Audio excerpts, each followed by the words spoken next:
nakahuli ako ng isdang jackfish o pike. Pakawala natin ito, medyo maliit pa eh.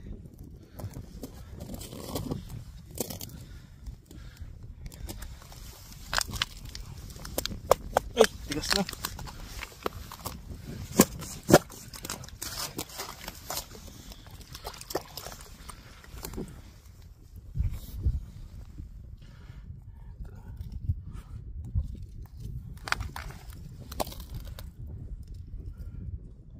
Pakawalan natin tong isda na to, medyo alangan sa size eh.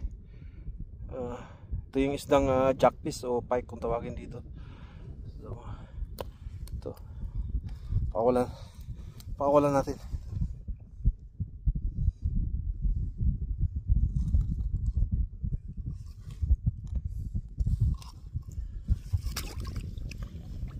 Yun, bilis oh.